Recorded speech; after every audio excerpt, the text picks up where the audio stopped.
so much more. GSMC Sports Network has shows running all day long, with new sports shows starting every 2 hours. Just like on your favorite cable sports channel, except GSMC Sports Network is absolutely free. Hello everyone and welcome back yet again to the GSMC Fantasy Sports Podcast, brought to you as always by the GSMC Sports Network. I hope you guys are enjoying the show, but we're going to take a little bit of a hiatus from looking at wide receivers and transition to the running back position, because this guy is truly a fantasy enigma. His speed and abilities in the open field truly make him an option that you can't turn away from, truly tantalizing. But does that speed factor into how he might have a mighty downfall this year? And so let's just jump right into the fantasy player profile of Raheem Mostert. Now, Raheem Mostert is a really interesting running back because this is his age 33 season, if you can believe it.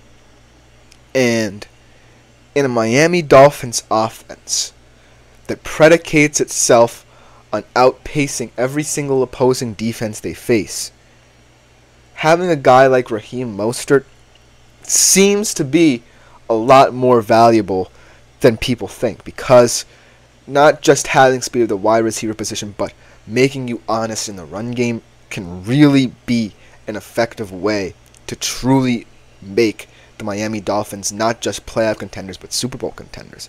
And of course, Tua has to elevate his game as well, but that's a conversation for another day.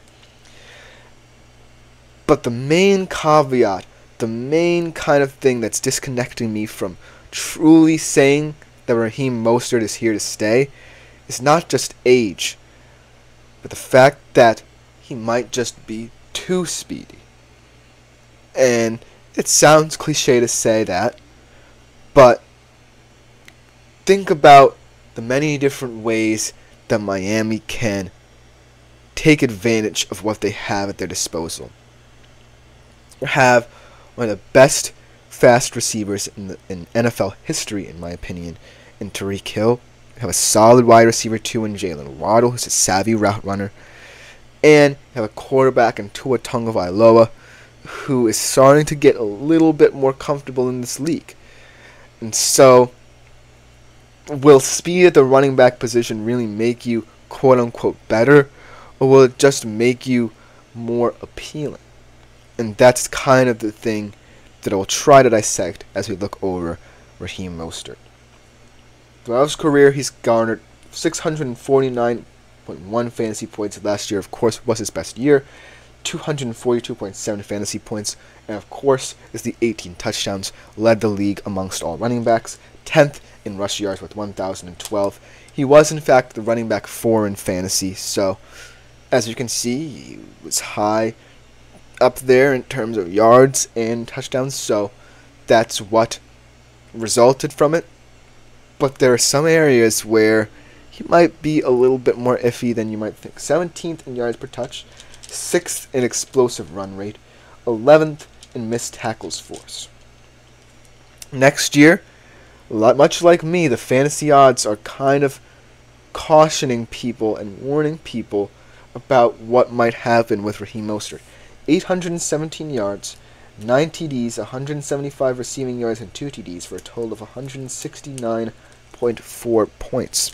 So a little bit less lofty than last year.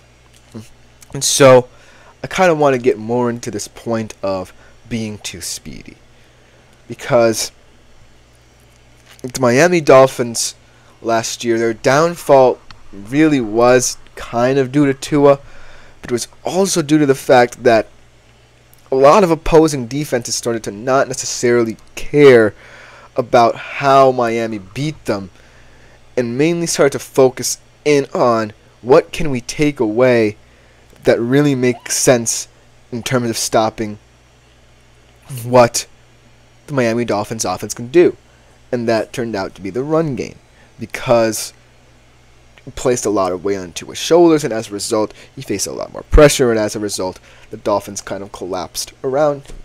You can also chalk up the defense, but at least on the offensive side of the ball, that's what really caught my attention, because the one thing you seem to understand, as an opposing defense is the fact that if you take away the run game, maybe all the pressure on Tua builds up enough for you to get home to him. And so that's why there seemingly a kind of rift between me saying Raheem Mostert's confidently going to be in that RB1 discussion and me confidently saying that it's going to be a downfall, because the numbers jump out and stats ultimately don't lie as much as people say. But right now, I'm looking at the fantasy odds and they tell a different story. And not for nothing, but they also have Devon Achane, who had another breakout season, who I really think is the better running back. And it kind of feels weird to say because it was his rookie season last year. But in terms of what I saw on the field from Devon Achane, it was that he ran not just considering the fact that he was fast, the fact that he had power, the fact that he had explosivity, the fact that he trusted himself to gain as many yards as possible, and the fact that at such a young age, he understood his place in the Miami offense, but really made the most of it because of all the traits he brought to this offense. I'm not saying that Raheem Mostert doesn't bring the exact same traits. It's not the debate I want arising. It's the fact that Devon Achane's way of going about it may be more appealing. And he is the younger option at the position. And so, when I look at Raheem Mostert, a guy who's in his age 33 season, who predicates himself on speed, and speed alone, in an offense that dominates through speed, it just seems weird to me that people might overvalue him just because of speed. And what I look for in a running back certainly is yards, but they're important yards. You can't make your money just off of 30 to 40 yard runs. You establish yourself as a solid running back by doing both. You get the 5 to 6 to 10 yard runs, you get the 30 to 40 yard runs, and then what determines whether you're good or not is how many of those 30 or 40 yard runs go to the end zone. And Raheem Mostert definitely has the touchdowns, he definitely has the yards, but does he have the same appeal as Devon Achane? And at this moment in his career, it's difficult for me to say confidently that that's the case. Because right now, I'm looking at the Dolphins offense and wanting to see some level of consistency where Tua's comfortable throwing the football. The receivers are getting separation, not just Tyreek Hill and Jalen Waddle. And there's an establishment of who is going to take over the backfield.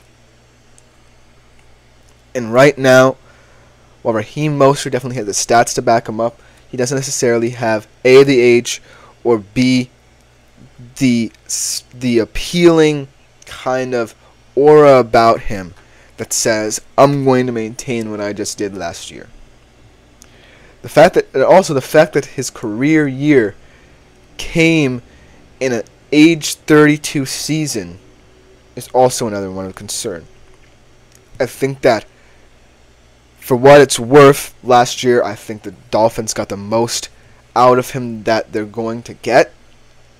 And so, who knows what the future of Raheem Mostert's really going to look like. But at this moment in time, I'm sitting back saying, do I really want to place my fantasy stock in RB1 who's not going to play as much as expected, is just going to run for running's sake and not pick a guy who can give me that balance at the position? Because right now, if I were someone who's looking at running backs, I would immediately pick up Devon Achane. I wouldn't pick up Raheem Mostert at this time. I would pick up Devon Achane because He's going to be the Dolphins starting running back, and that's what matters, the future. You have to look ahead in terms of fantasy to what the future holds. And also, he's just more savvy at the position. I know it's weird to say that about a young rookie, but Devon Achane, there just seems to be more depth to what he brings. There seems to be more nuance to what he brings, more grace notes to what he brings to the Dolphins. And balance is the word I'm really looking for, because the Miami Dolphins are just boom, boom, boom. We just want to go up and down the field at our will. Balance is what's important. And Raheem Mostert is speed, and sometimes that's good, sometimes that's enough to win you football games. But balance is what you need to sustain your offensive system, and more importantly, have it evolve. And I really think that Mike McDaniels is going to see that and be like, okay, Tua's kind of settling in. We had a little bit of success. We kind of fell apart there at the end. But I'm looking at my two running backs right now. I'm looking at my man Raheem. I'm looking at my guy Devon Achane. Raheem definitely has the production. But does he have what I want to kind of take the pressure off everything revolving around Tua and him getting the ball to his receivers accurately? And I think the answer to that is no. Raheem Mostert, for all intents and purposes, can prove me wrong, because there's a way to make a two running back system work in Miami. It just has to happen in a way that might see him not produce as many yards. But I think Devon Achane, as of right now, is more certain to be an RB1 in the near future than Raheem Mostert, and this season was kind of an anomaly for him. But that would just about do it for this segment. Make of that Raheem Mostert breakdown what you will. Coming up next, we switch back to the wide receiver position with a semi-quasi wide receiver one. We don't necessarily know yet, but he definitely is someone that I think is primed for a breakout year. Tune in to the next segment to find out exactly who I'm talking about. Be right back.